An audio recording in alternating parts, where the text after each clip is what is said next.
uma vez, estamos aqui nessa tarde para pregar a palavra de Deus, como sempre, mensagem corrida, por conta da necessidade especial para em casa. Mas, meus amigos, somos gratos a Deus, apesar de que tempo é curto, passa rápido,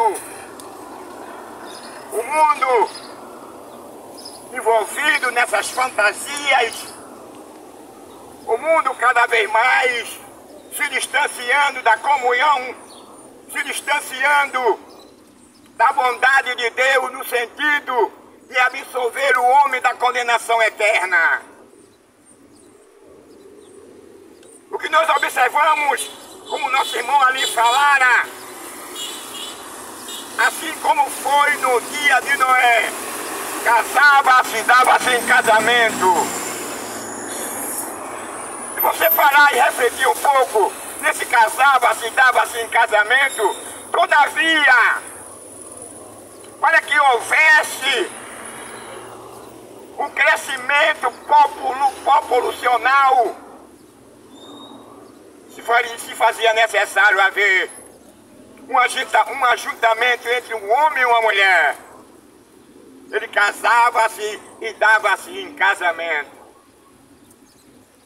Ali não havia espaço para haver um casamento entre dois homens. Ali não havia espaço para haver um casamento entre duas mulheres. Porque o mundo hoje está numa superpopulação.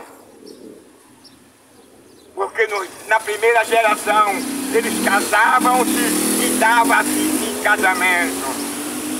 Apesar de que a primeira geração foi a primeira que Deus havia destruído aquela primeira geração pelo fator de eles ignorar a Deus, de eles viverem e terem uma vida totalmente contrária aos padrões morais de Deus.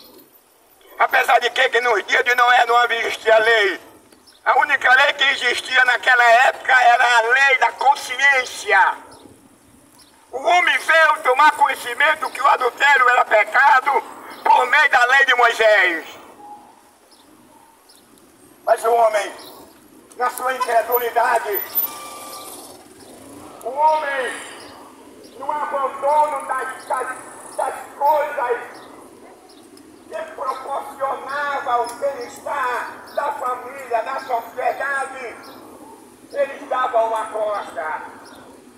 Um coração pervertido, um coração cheio de ganância, de materialismo, de violência, de idolatria.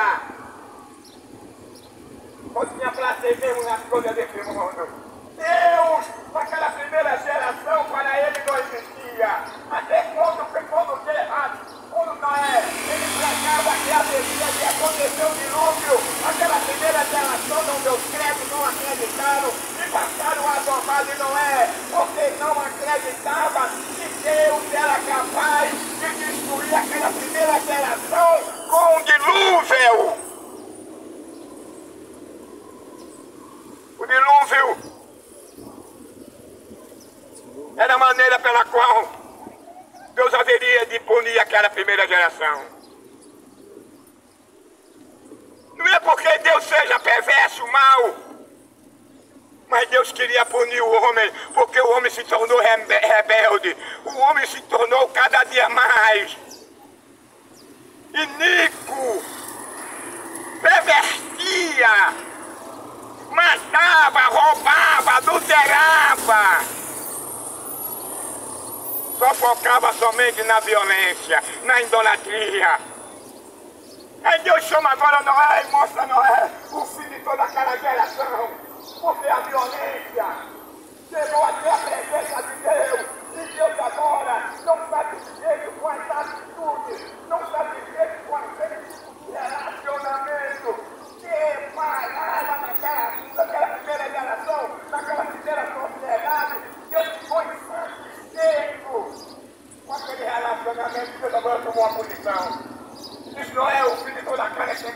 da minha presença.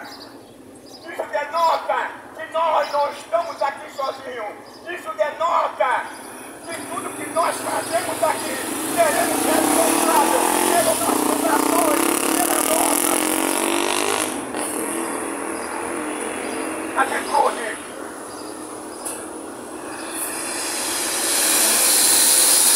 Porque Deus não tem prazer nisso de um homem.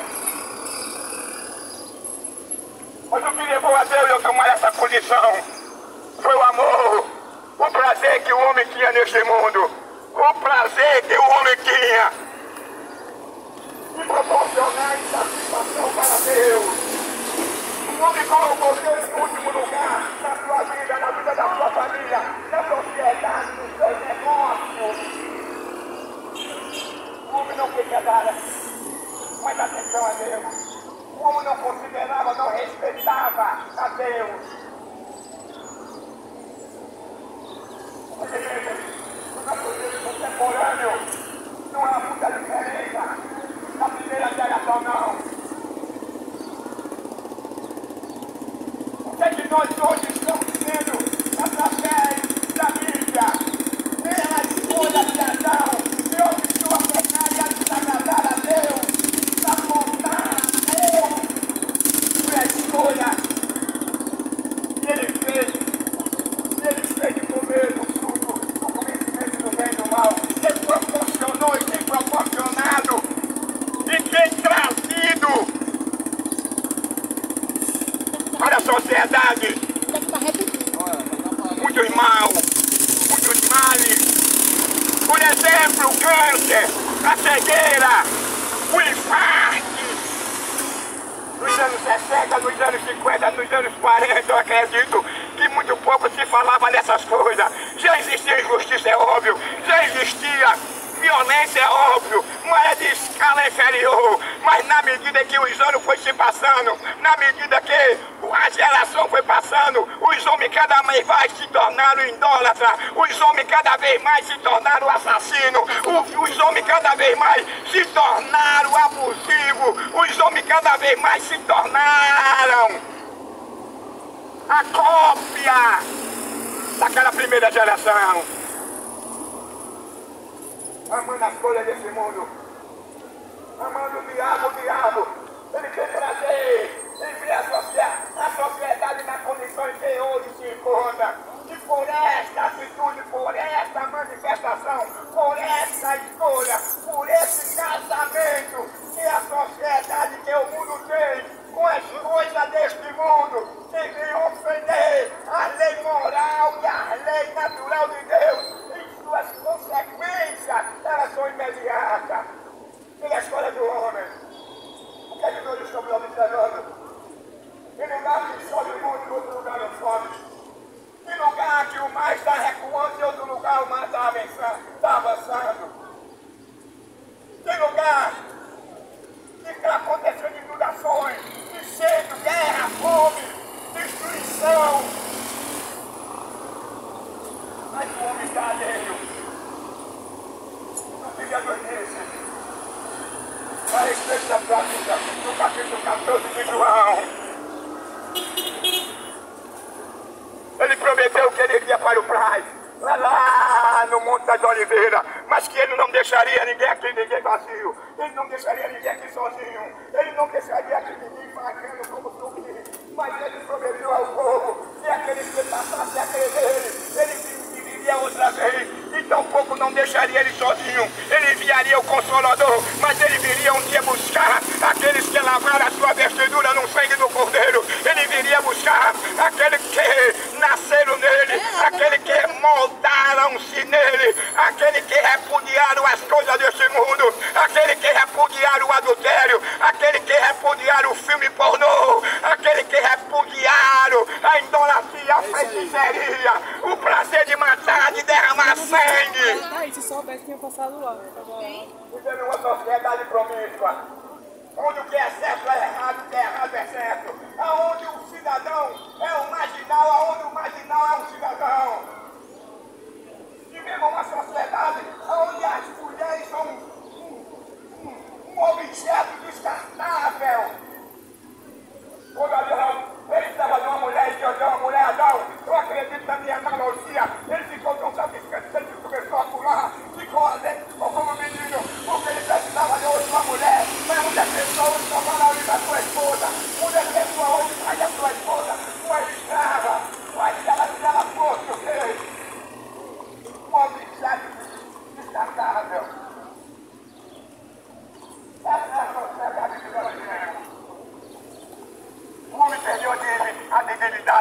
O homem perdeu a moral. O homem perdeu o fascínio por Deus. O homem perdeu o amor pela natureza. O homem perdeu o amor pelo seu próximo. Eu nunca vi se matar tanto como se mata hoje. Você morreu. Assim como foi nos dias de Noé, assim também será na vinda da volta do Filho do Homem. O escritor está dizendo, Jesus enfatizou que não haverá nenhuma mudança não, que não haverá uma outra sociedade diferente daquela de Noé não. Você está querendo dizer que essa sociedade agora é a mesma daquela de Noé. Os homens só pensam em matar, os homens só têm prazer em derramar sangue, os homens só têm prazer em espancar a sua esposa, os homens só têm prazer em fazer a sua esposa do dono de uma escrava, de uma rapariga, me permite a expressão, querendo, obrigando a ela, ameaçando a ela ter um relacionamento anormal, desorde da natureza da lei natural, da lei moral de Deus.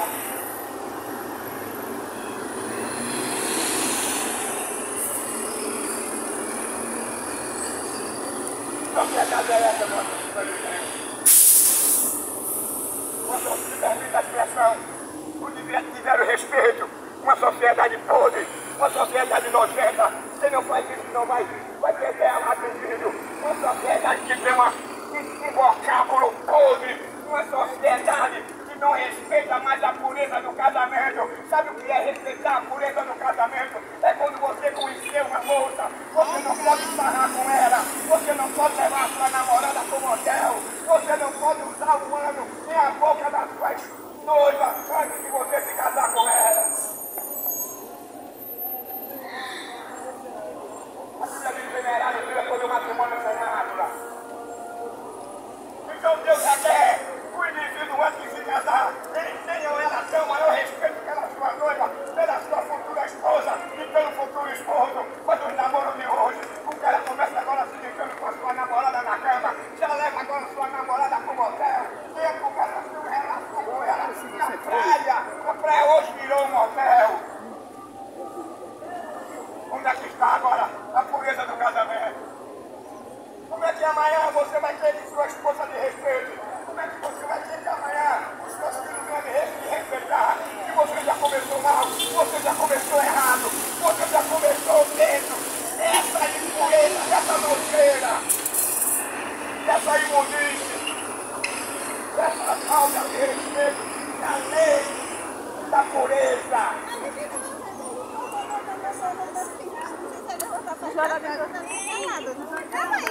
Eu quando eu namorava, já não era tão bom não. Olha o nosso namoro, naquela época era diferente. Hoje eu estou com 64 anos. Não tinha essa história do cara pegar a sua namorada e levar ela para um motel ou numa escadaria o cara ter relação anal e oral com ela não. Ela chegando perto, botava fogo para chegar na situação em que hoje se encontra. Muito pouco você viu uma moça, uma mulher andando com a roupa internacional, mostrando a polpa da bunda, mostrando o cheiro. Eu não tenho nada a ver com a sua esposa, o cara é só particular sua. Agora eu quero lhe dizer uma coisa. Quando Deus deu a companheira a Adão ficou alegre, ficou satisfeito. Quando Adão olha para a sua esposa e diz assim, essa é a da minha carne, óculos do meu óculos, ele estava querendo enfatizar e dizer, eu não posso deixar, não posso permitir que a minha mulher se deite na cama com outro homem, eu não posso aceitar uma galha, eu não posso aceitar ou permitir que ela ande nua, mostrando o seio, mostrando o seu busto.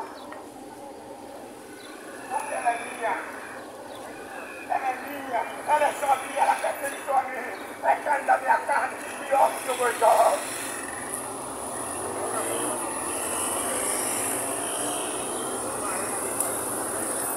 Mas infelizmente, essa sociedade que nós vivemos hoje, eu digo isso com o maior respeito, é uma sociedade que vive mergulhada no pecado, nos prazeres deste mundo, A Bíblia diz que quem ama este mundo de maneira alguma pode agradar a Deus. E Romano diz, aquele que ama este mundo, ele não goza a paz, não tem comunhão com Deus. Em outras palavras, ele se tornou inimigo de Deus. Ele tem mais prazer nas coisas deste mundo. Ele tem mais prazer de vestir uma calcinha. Ele tem mais prazer de vestir uma saia. Ele tem mais prazer de vestir um filetal. Já me batizou. Nos últimos tempos, a igreja, os irmãos tivessem cuidado dos falsos apóstolos, dos falsos cristos, da falsa religião.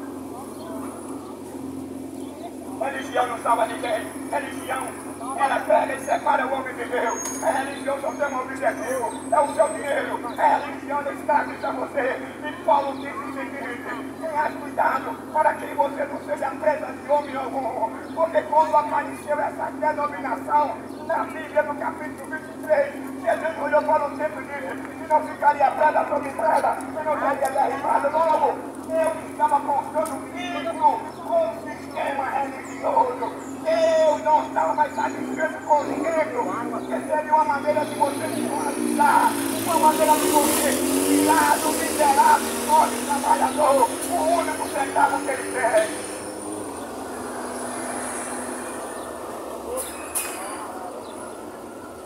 Você nunca viu Jesus dizendo no capítulo 23 de São Mateus? Olhou para os apóstolos, apontou para o templo e disse que não ficaria pedra sobre pedra, que não ficaria derrubado. Aquele tempo ali não era o mesmo que Salomão teve a revelação da parte de Deus. O modelo em que Salomão havia edificado.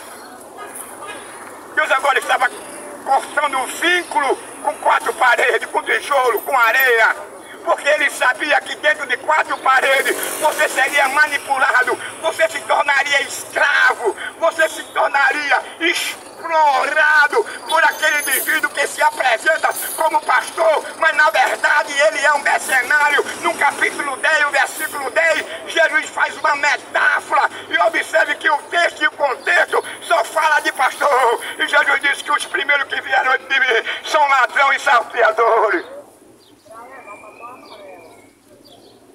Nós não aprendemos o evangelho verdadeiro, nós aprendemos o evangelho cultural e capitalista. O evangelho cultural não leva ninguém a lugar nenhum, é como um carro sem motor, é como um motor sem gasolina. O evangelho capitalista é aquele que só visa o seu dinheiro. Você pode ter 2 maridos, você pode ter 2 esposas,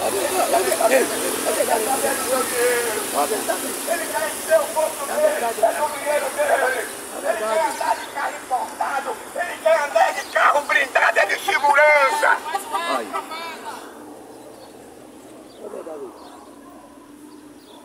Você falando alguma coisa fora da Bíblia? Vai ser chamado.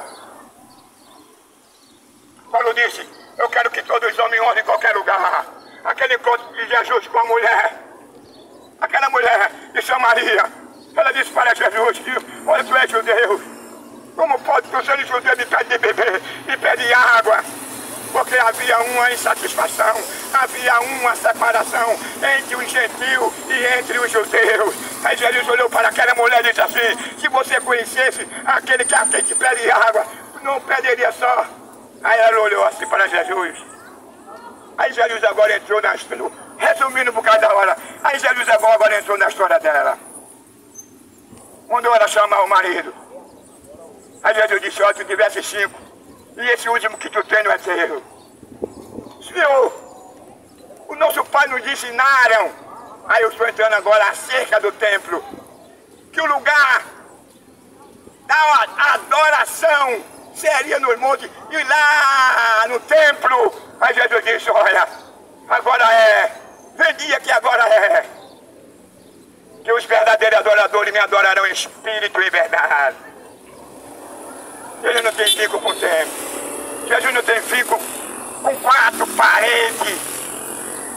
Esses homens pegam quando faz uma abertura de uma igreja, aí faz aquela cerimônia e diz aqui é a casa de Deus. Eu estava acostumado, porque eu passei 24 anos, 11 anos como diácono. Me apresentaram como presbítero e me tiraram com medo do meu ensinamento. Com medo.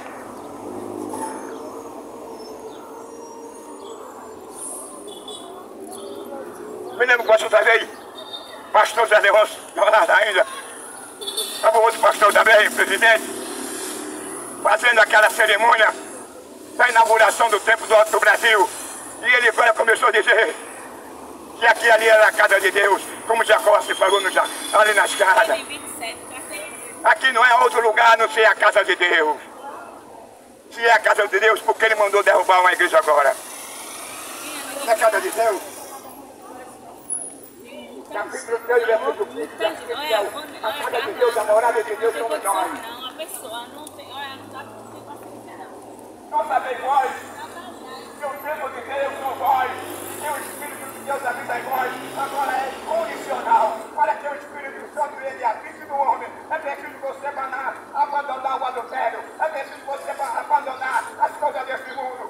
Ele proporciona prazer, satisfação para Deus. Está escrito lá, estampado em gala, está estampada na carne. É mentira, é pitonaria, é mentira, é declamação, é moralidade, é o sexo oral, é o amor, é a apologia, a violência, é a apologia, o cuecão de couro, é a apologia do cara ficar de quatro pés e ser penetrado por outro homem. É a apologia de uma mulher ter relação com o animal. É a apologia de um homem ter relação não só com outro homem, mas como um animal também. Deus condena essas práticas. Deus condena a suruba.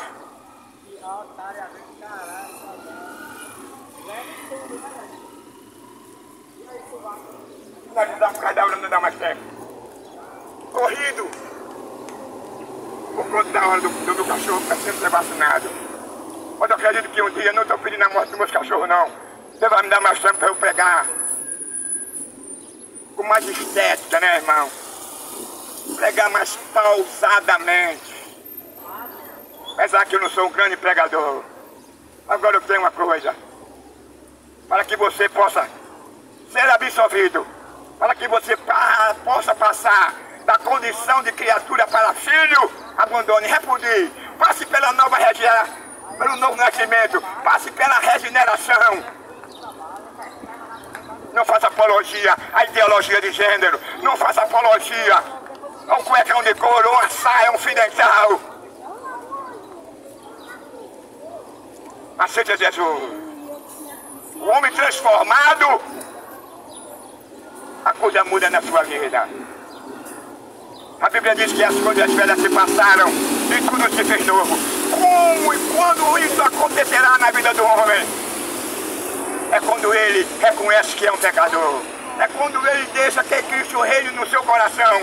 É quando ele deixa que Cristo reine na sua vida. É quando agora ele abandonou lá o caminho largo e passou agora a andar no caminho estreito. Abandona o caminho largo.